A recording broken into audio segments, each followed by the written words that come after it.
All right, welcome into episode 56, all about fostering your current team. This is part 2 of our team discussion on the Render podcast. So if you didn't listen last week on episode 55, talking all about the hiring processes for new team members, go check it out. Today we're talking all about what you need to have in place to have a successful training time with your team and what you should be doing to foster that relationship with your team members and create them into leaders. Brooke is here again to talk with me about her perspective on being on the team here at Render. So, Brooke, will you tell our audience a little bit about you and maybe how your first 4 or 5 months have been so far? Yeah. Hey guys, I'm Brooke. I've introduced myself a few times, but again, I am the content manager here at Render, and it's been the best ever. My first 4 months, well, let me start at my first week, because I don't know if we ever really dove into on the last episode, if we dove into what you guys do once you I start don't think we talked anything training about that. I think we just talked about how do you get someone to the finish line. on the team. Well, I feel like this kind of goes hand in hand with fostering your current Yeah, team. definitely. I think fostering your brand new hires. So I was amazed whenever I came in on my first day and they had created this whole SOP for me that basically was I don't know, 10 pages long of my entire job description, what type of platforms I would be managing, and it was just so descriptive. And it was had the brand colors and all of those things, which also made it really fun to see that they really cared about all the details. So I think we did my training for a week. I think we had I the would say. strict training for a week straight. And then I think Yeah. we did you trying it out and training you simultaneously for the next couple weeks or so. Right. So I just remember coming in and feeling like I have such a clear expectation of what my job is and what I should be doing, because it's all written on paper, literally, for me to refer back to if I needed. So, yeah, that was really great. And ever since I felt like you guys are really communicative, and I'm sure we'll talk about that more today. Just being super openly um, communicate a lot with your team, and yeah, it's been great. Awesome. Well, Brooke was hired in December of 2020. So if you're listening to this when it comes out in April of 2021, it's been a little bit. So I'm glad that you enjoy being on the team. That's exciting. So she talked a little bit about training already. So when it comes to training, we want to be super communicative. So I'm so glad that that was well received because that was the intention put Yeah. into it. We want to make sure that this person has everything that they need to be able to do their job successfully and that they don't feel like they have to ask us 20 million questions. They have what they need at their fingertips. Although you can ask questions if you want, we are open to that. However, we want you to be kind of given as much as you need beforehand. And we also like to make sure that you are given what you need for your position, but also for other positions as well. You should have a well-rounded idea about what it looks like to be on the team here. So while Brooke is our content manager, she also knows a little bit about events and a little bit about interiors and a little bit about education. And so we've cross-trained everybody on the team to be able to kind of understand the capacity of what it is. It's also really important for someone who's in a content manager position because they are taking all aspects of the business and forming them into a social media platform or whatever we're putting together content-wise. So I do encourage anyone who is hiring anyone to cross-train them as much as possible. Show them everything that they need to know and more because it's only going to create more knowledge in that person to be able to do their job better. Yeah. The very first day, I'm pretty sure it was a render education day. My first day was here's all these terms that you're going to hear. Here's who we are, what we do, all the things, before we even really dove into what my job actually was. Yeah, so Kaylee and I had a fun time trying to put this together, and we did this for our last hire before you as well. We put together kind of Render University. So obviously our business name is Render. We put together Render University, and you had day 1 was Render University 101, 102, 103, 104, and 105. And so the first day was kind of like the first day of college. You go and you get your syllabus and you kind of understand a little bit more about what the class is about. You're not necessarily doing assignments yet. You're just kind of getting your feet wet, right? And so that's what we did with Brooke. We kind of gave you the terms and said, hey, this is who a render is. I know that you've gotten to know that throughout the training process or through the hiring process, but here's a little bit more story to it. Here's more background. Let's tell you the full story of how we came to be where we are right now. And then I think we took you out to lunch that day too, if I remember right. Yeah, so we wanted to get Brooke out of her environment here at the office and really get to know her on a personal level as well. So I don't think we talked really anything about business over lunch. We wanted to get to know you as a person. Typically, when you work somewhere 40 hours a week or so, you're with those people more than you might be with your partner in life. You might be with those people more than you're with your kids or with family members. And so we want to get to know each other because we are kind of a family here.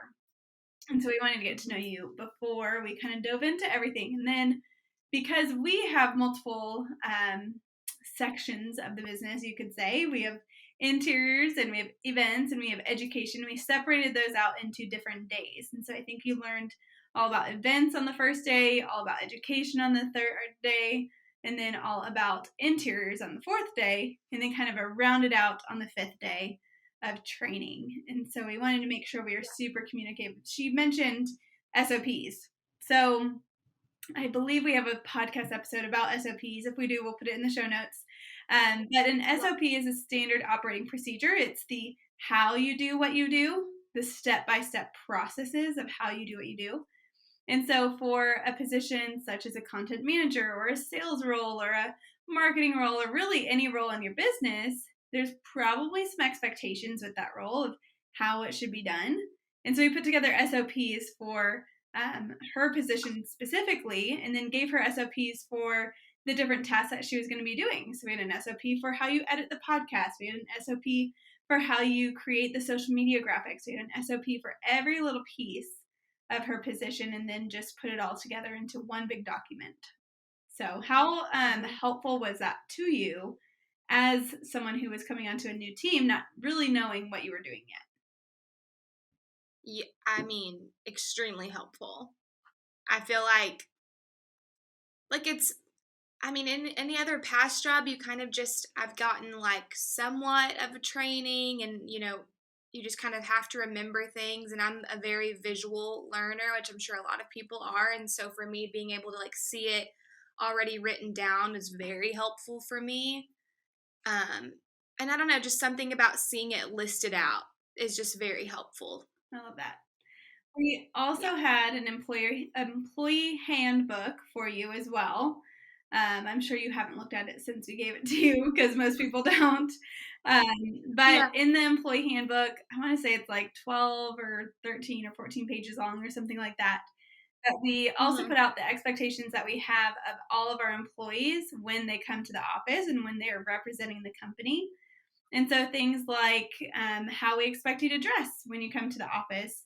We don't really expect you to come in your pajamas, for example, to the office unless we have like a pajama day or something, which we've never had. But maybe we should. Maybe you should have a pajama day.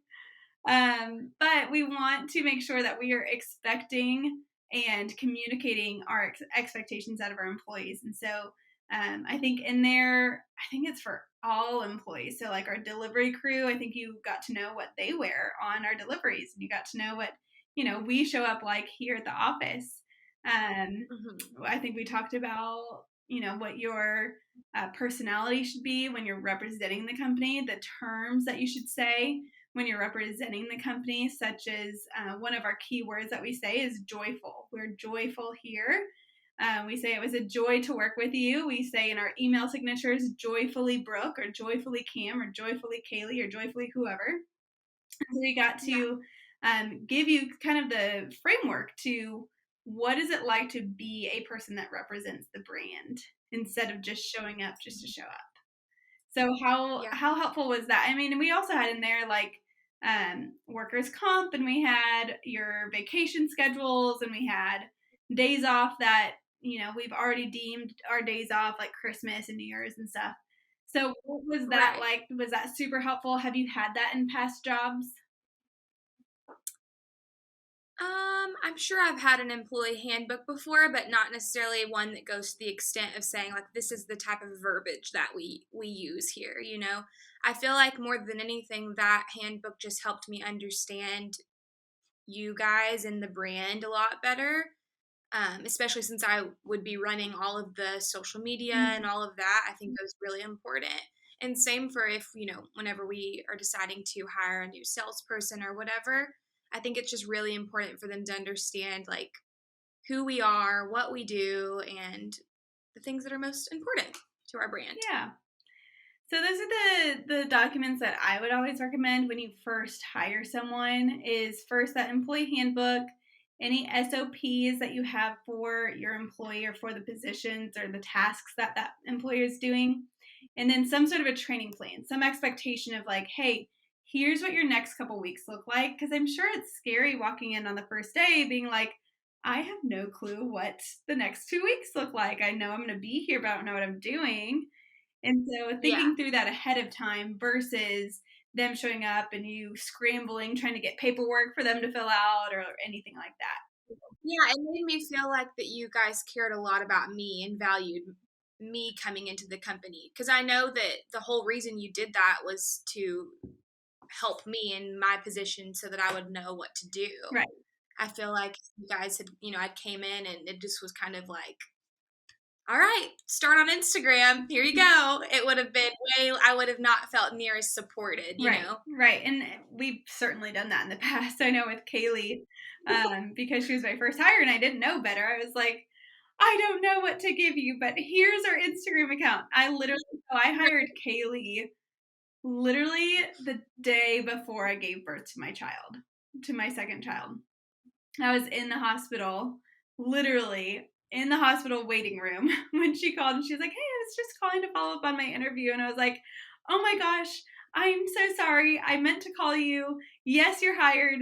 But the thing is, I'm actually at the hospital right now about to give birth to my child. So, and then it's Christmas. And then, I have to recover from giving birth to a child because that's Yeah. a big thing. And Hmm. I think I told her, I was like, here's our Instagram passwords and our Facebook passwords. Just like get to know the brand and post a couple things. And she was like, okay. Okay. And I said, get to know the brand over the next couple weeks. And on January, whatever, like January 10th or something, let's meet at the office and I'll see you then. And I fully expected coming into the office, she wouldn't show up. I was like, she's not going to stay. Like, I was terrible, hiring process. She didn't have a hiring process or a training process at all. And here she is. She's Right. still here. She's still here. Well, I would say, I mean, do you think that made, by just throwing her in, do you think it made things more confusing for you guys and more like 100%. more Yep. difficult?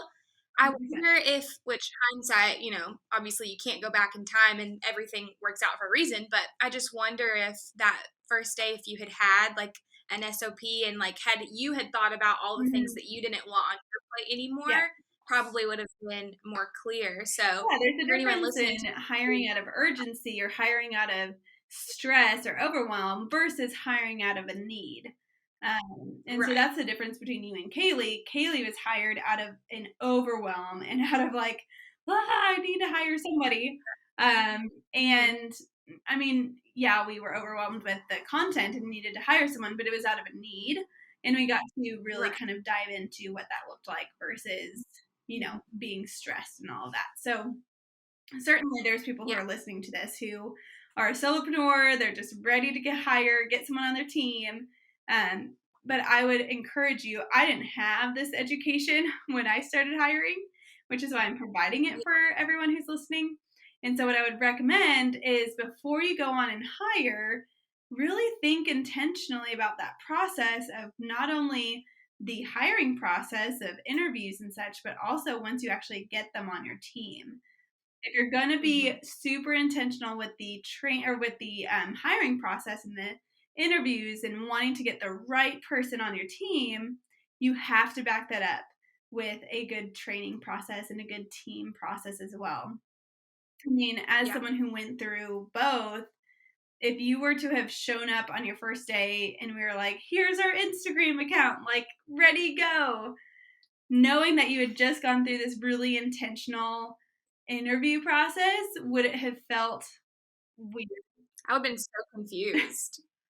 I think y'all's interview process really set the bar high for like what my expectations would be whenever I came in. And so I would have been like really confused, which I kind of had done some parts of my job in the past, but like I'd never really written blogs for companies. I'd never done email workflows, none of that. So I'm really thankful that you guys trained me the way you did. Right. So I think, if you aren't going to be as intentional with your hiring process, then you might not have to be as intentional about your training process. But I think if you are pulling someone on the team and you hope to have this person there for a long time, be intentional with it. Just be intentional with it. Yeah. Agreed completely. Awesome. Okay, so when you were hired, so we kind of talked through the hiring process, we talked about through the training process. Now that you're on the team and you're part of our team, you're not in training anymore, you know what you're doing, how important is those weekly meetings that we do all together? And do you feel like you are supported as someone on the team in your role?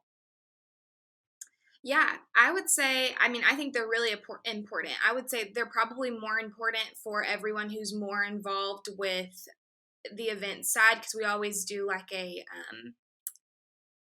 weekly kind of rundown of what's going to be going down that week as far as events go. And it's nice for me to sit in on that and know what's going to be happening if I need to be at those events or whatever. But it's also just nice to like have everyone together. I feel like there's not many times during the week that you get to sit down and be like, this is us time, where we can just talk. And so one of my favorite things that we do at Render is we always go through all of our core values, and we hand out like who we think embodied which core value. And then we also go through and say something that we're grateful for, and we celebrate a win within our position.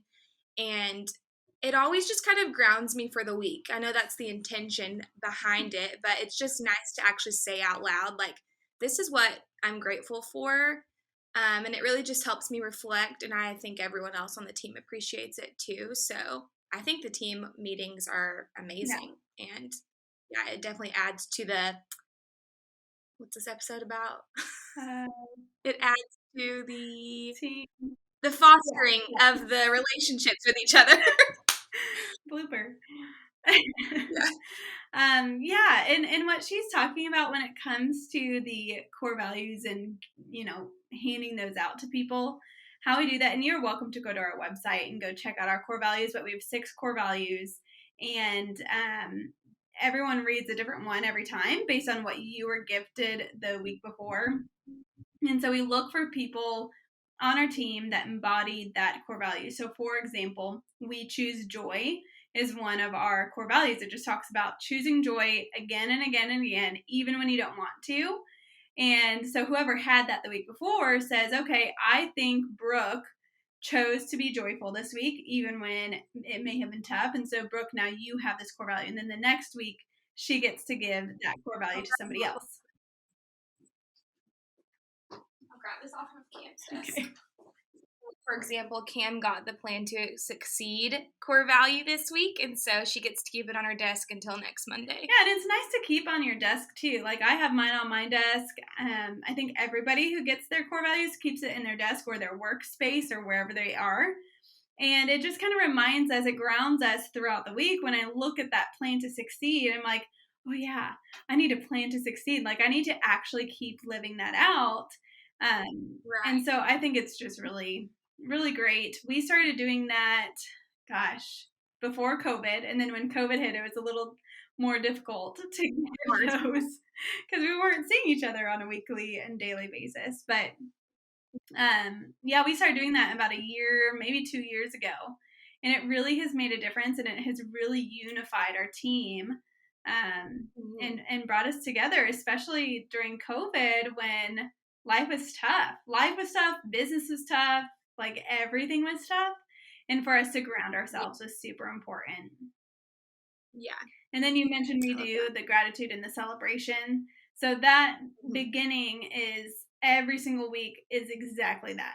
We start with our core values. We talk about something that we're grateful for. And that can be in your personal life, it can be here at the office. John's almost every time is he's grateful for our team. I'm like, surely His there's got to his be favorite. other things you're grateful for. I know. I'm like, I'm so grateful that you're grateful for our team, but there's other things.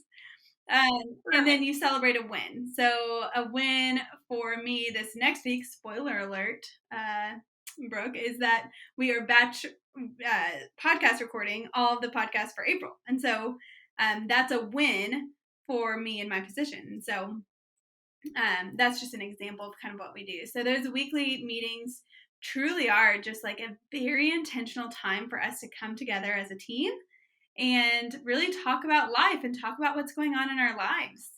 Mhm. Usually at the end, we say, like, all right, anything else? Like, what else can we talk about?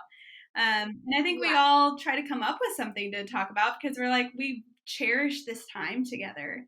It really connects us and brings us together. It's kind of like having, a relationship with a girlfriend or something. And you're having this friendship and you want to be with each other as much as possible to grow your friendship with someone. That's how it is here at the Yeah. office. We genuinely like each other. Yeah. And want to be around each other, and so it's fun. Yeah. I know. That's my favorite part. One of my favorite parts of working here. Good. Well, I'm glad we do that then. Um, Another thing that we try to kind of embody, I don't know that we talk about it all the time, but we do try to really focus on the team. The team, the team, the team. It's not an I effort. It is a team effort on everything. Sometimes I have to catch myself by saying, like, oh, I'm the owner of this really successful business. And like, while that might be true, I also have a team that makes it successful. Like, the reason we are so successful as a business is because the awesome team that has been here, whether they were here for a month or two or whether they've been here for 3.5 years, like Kaylee, like, this is a team. And we are all a team going towards a greater effort to serve our community. And so, Right. one thing, I don't think we necessarily say it all the time, but I think the mentality generally here at the office is a team effort versus, me in my position and this is what I do. We all work together. Mhm. Right. Like on shoot days, it's not just Kaylee going out there. It's like all three of Right. us usually. Right. Right. Well, and when it comes to the podcast, like, it is a team effort. And just Yeah. one quick example of that is we share an office all together. We don't have separate offices. And that was a very intentional thing that I decided to do with the team. I used to, in our old office in Carrollton, where we had multiple offices, so we could do that. And I had my own office, and then the team had the team office. And it really separated me from the rest of the team, which was not intentional. Right. I just had a lot on my plate and was doing a lot Mm. of things. And so I needed a bigger space. And I was in the middle of putting together Rental Biz Academy, and I was in the middle of kind of learning myself how to do what we do today. And so I just needed that quiet time. And so for the time being, it made sense for me to have my own office so I could really focus and not get distracted. But after that, in feeling like I was so far removed from the team, I said, you know what? I might be at the top of this business and making the decisions and running the teams, but I need to be with the team. Like, if I'm going to love on my team and be with my team, I need to be with the team. And so we share an office all together. Right now I'm Yeah. in I'm in like our studio. Brooke is in the office right now, but we really try to focus on being a team and being connected with each other throughout everything. Yeah. And it's easy too. I mean, if like Brooke, for example, has a question about the podcast, she can just turn her chair real quick and ask me a question, or I can ask her a question, or Kaylee can be involved, or whatever. Like, it doesn't matter the scenario, but we can really quickly get an answer to something versus, slacking someone or emailing someone or something like that. Right. Like co-working. Yeah. Yeah, it's really easy to connect with each other on that. One of the things in our core values that we put some programs in place for is our core value that says work hard, live well. It's our very first core value. It's a favorite among many people on our team. But one thing that we did really strategically, and this goes back to loving on your team and fostering a team, is before we had a program called Slack, we were communicating through phone calls, text messages, emails, in person, probably DMs. I mean, like literally everywhere. And we were more often texting or getting on the phone more often than emailing or doing it through a business platform. And I am someone who works all hours of the day. I don't necessarily work a 9 to 5. I work when it's convenient for me. As a single mom, I just kind of have to. And I was calling Kaylee late at night, or I was texting Will, who used to be on the team, who was our delivery manager. Or I would be calling John, or I'd be texting someone else. And people felt like they had no boundaries when it came to work and life. And this is before the core value was a thing, but we decided, you know what, it's not fostering a great relationship and a great boundary to work. Not everyone's like me. People do like a structure of their hours at work. And so what is something that we can put in place to where communication happens and they don't feel like they have to drop everything they're doing, like making dinner, putting kids to bed, or anything like that? What can we put together to where there is more of a boundary and they don't feel like they're working all the time? And so that's where Slack came into play. Love Slack's also free, guys. It's free. You don't have to pay for Wow, it. I didn't even know that. It's completely free. I don't know how they make money. If they make money, I don't know. I think you can upgrade if you want more photo storage or something, because we've gotten a few notifications. That's true. If you want to store things within Slack, maybe that's how they do it. Right. I'm sure much larger companies who use Slack, they probably need that feature. So the larger companies are paying for smaller companies to use it for free, I guess. But we put together Slack because it was important to really keep communication in one place and by channel and not have to be like, well, did Kim tell me that over text? Let me go check my text. So no, she didn't do that. Maybe it's in an email. Nope, it's not an email. Maybe she called me about it. Like, where are we communicating about things? So I wanted to go check in mine and yours text messages and see how many times we've actually texted, because literally probably like 10 times. And they were probably about lunch or something. The main bulk of our communication is through, Slack or email or whatever. And then, of course, when we're here in person. But yeah, I was able to easily scroll. Like, that's not that many text messages from me having worked here 5 months or 4 months or whatever it is. So, love Slack. Not that I don't want you to text me. That was Brooke's subtle way of saying, don't text me anymore. You know what I mean. I know. Most of those are probably like lunch orders or something. Right, exactly. That's funny.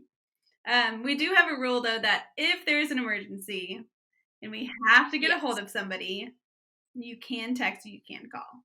But if it's not an emergency or if someone's not out, like we text each other about lunch orders because it's just easy. Like I don't have to check an app. It's just on my phone. But when it comes to business and work stuff, we decided, you know what, if it's an emergency, if I need, like, not even an emergency, but if I need an answer right now, like I cannot wait for tomorrow, then we text or then we call. And that's the only reason that we use that outside of office hours. So what are, I would say, your first 3 things that you are grateful for on this team, and what do you feel like, I guess this is like a combination question, the top 3 things that make you excited to be on our team and why those are your top favorite things? Okay. Number 1 is, which it's funny we were just talking about this, but my work-life balance is incredible. Like, I'm not just saying this because I'm on a podcast right now. It truly is. I feel like I don't go home and think about work all the time. It's not consuming my brain. Like I think about it when I'm here and I care about it, of course, but when I go home, it's not the front of my mind. I'm thinking about spending time with the people I love, and that is something that I've wanted for years, and so that's my number one. Number two, probably working with you guys, my team. I think I love each and every one of you, and you all are teaching me different things about myself, and I don't know, I'm just growing, I think. And then what's the third thing? I didn't ask Brooke these questions before, so she's coming up with these. Maybe just the creative aspect of my job. Me and Kaylee kind of work together on a lot of things, but it's just fun that my job is to help create content, to make graphics on Illustrator, to do stuff like that. I just think that's really cool. And so, yeah, Awesome. it's like my three favorite things. Good. Well, I'm so glad. That makes me feel good as the owner of the business that those were the intentions set out and you actually are feeling those. So that's great. Yeah. Awesome. Well, this wraps up an episode all about fostering your team. I hope it's been helpful. The biggest thing is going back to those core values. I know we talked about it in the last episode, all about your core values, why they're important to when you are hiring people, but also when they get on your team. We don't want our employees just to learn about our core values in the interview process or in the training process. We want them to be a part of our daily and weekly lives. And so that would probably be my number one place to start, is start with some core values. And then also get those documents in place before you hire people. Have that employee handbook and have the SOPs and have some training documents before you actually get to the hiring process. I think that's super important as well. And then just continue fostering that team. Continue building the relationship with the people on your team. Those are my top suggestions before you start your teem. All right, Brooke, do we have a review to read? Okay, so it's another short and sweet one, but still so nice. This one says, I've learned so much from this podcast already. Thanks, Cam, for being the host of one of the best podcasts I've listened to.